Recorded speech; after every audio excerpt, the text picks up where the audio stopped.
अस्सलाम वालेकुम दोस्तों, राणो शहर ॻाल्हायां पियो। अदाज मुंहिंजो जेको टॉपिक आहे दोस्तनि खे मां ॿुधायां त अनवर शाह जे मेले खां ॿ शहर ख़याल हुया, उनखे ॿ टे ॾींहं गुज़री आहिनि।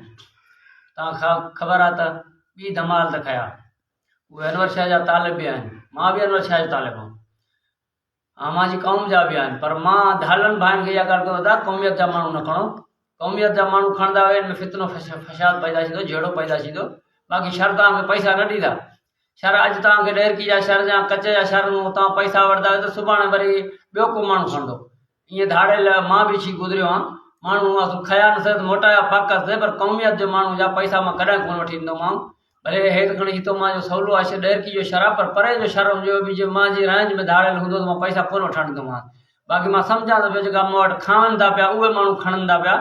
अदा ॻाल्हि बि तूं मुंहिंजा तव्हां शागिर्द थी गुज़रिया हुओ, शागिर्द थी गुज़रिया हुआ मुंहिंजा, तव्हां शहरनि खे केतिरो पूरींदा हुआ, पर तव्हां पूरियो हाली पूरियो तव्हांजो वक़्तु आहे। बाक़ी ॻाल्हि इहो माण्हू क़ौमियत जा माण्हू आहियूं, जेके दरिया खां अंदरि आहियूं, जानपुर या घोटकी इन विच में तव्हां माण्हू शहरनि जा कोन खाए सघंदा आहियो। बाक़ी हाणे जो असुल मारे खपाए छॾिया तलाक कंदो ॿिया शहर बाजेजी पवंदा, अहिड़ी ॻाल्हि कोन्हे का। बाक़ी ॻाल्हि ॿुधो, असां विया बि आहियूं, संगत खे चयो बि अथसि, बियादरी खे बि चयो अथसि, हर माण्हू ॿुधो बि आहे।